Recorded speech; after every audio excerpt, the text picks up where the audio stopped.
नागपुर भारत के महाराष्ट्र राज्य में नाग नदी के किनारे स्थित महाराष्ट्र राज्य का तीसरा सबसे बड़ा शहर है, जिसे टाइगर कैपिटल ऑफ इंडिया या टाइगर गेटवे ऑफ इंडिया जैसे नामों से जाना जाता है। यह महाराष्ट्र और भारत का एक प्रमुख नगर है। इस नगर को हाल ही में देश के सबसे स्वच्छ व सुंदर शहर का इनाम मिला है। इसे भारत का दूसरे नंबर का ग्रीनेस्ट शहर माना जाता है। फ्रेंड, इस शहर की जड़ों में संस्कृति, इतिहास, परंपरा, अध्यात्म और प्रकृति की आमद गहराई धसी हुई है, जो कि गर्व का अनुभव करवाती है। इस शहर को देखने के बाद पता चलता है कि भारत देश के अतीत में नागपुर का वर्चस्व कायम था। नागपुर आधिकारिक तौर पर महाराष्ट्र राज्य का सबसे सुरक्षित और तकनीकी रूप से विकसित शहर बन गया है। फ्रेंड, पर्यटन की दृष्टि से इस शहर को महाराष्ट्र के अग्रणी शहरों में शुमार किया गया है। यहाँ बने अनेक मंदिर, ऐतिहासिक इमारतें और झील यहाँ आने वाले सैलानियों के केंद्र में होते हैं। दोस्तों, यह नगर संतरों की खेती के लिए भी काफी मशहूर है, इसलिए नागपुर को ऑरेंज सिटी यानी संतरों की नगरी भी कहते हैं। नागपुर शहर का नाम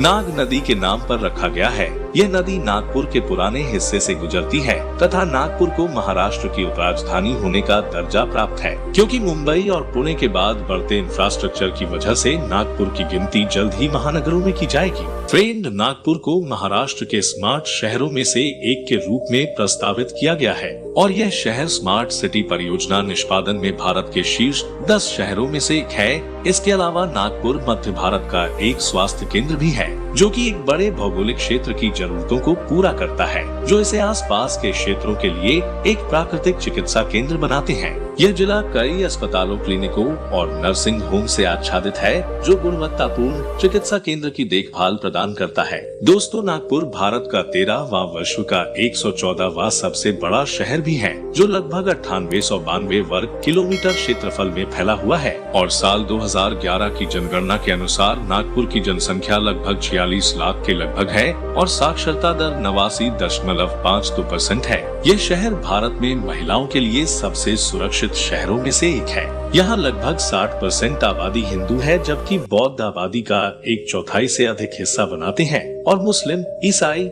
जैन और सिख भी हैं। तथा इस शहर में बोली जाने वाली भाषा मराठी है और मराठी के अलावा हिंदी, अंग्रेजी भी बोली जाती है। दोस्तों, नागपुर को दीक्षा भूमि के लिए भी जाना जाता है, जिसे एक क्लास पर्यटन और तीर्थ स्थल का दर्जा दिया गया है, जो दुनिया के सभी बौद्ध स्तूपों में सबसे बड़ा खोखला स्तूप है। नागपुर शहर में विभिन्न क्षेत्रों में पाठ्यक्रम की पेशकश करने वाले प्रमुख शिक्षा संस्थान भी हैं। यहाँ कई राष्ट्रीय अनुसंधान संस्थान और मेडिकल कॉलेज, इंजीनियरिंग कॉलेज भी हैं। नागपुर विश्वविद्यालय महाराष्ट्र का एक बहुत बड़ा विश्वविद्यालय है। फ्रेंड, अगर इतिहास पर नजर डाले तो पता चलता है कि नागपुर की स्थापना देवगढ़ के गोंड राजा बख्त बुलंद शाह ने 1703 ईस्वी में की थी तथा यह शहर 1960 तक मध्य भारत राज्य की राजधानी था। 1960 के बाद यहाँ की मराठी आबादी को देखते हुए इसे महाराष्ट्र के जिले के रूप में शामिल कर दिया गया तथा नागपुर नाम का पहला संदर्भ 10वीं शताब्दी के ताम्रप्लेट शिलालेख में मिलता है, जो पड़ोसी वर्धा जिले के देवली में खोजा गया था। फ्रेंड, यह शहर बैंकिंग क्षेत्र के लिए भी महत्वपूर्ण है, क्योंकि यह शहर देश के सबसे सुरक्षित शहरों में गिना जाता है और इसलिए भारत की अधिकांश स्वर्ण संपत्ति भारतीय रिजर्व बैंक ऑफ इंडिया की नागपुर शाखा में रखी जाती है। दोस्तों, नागपुर शहर के कई पहलू हैं जो इंगित करते हैं कि यह नगर व्यवसाय, शिक्षा,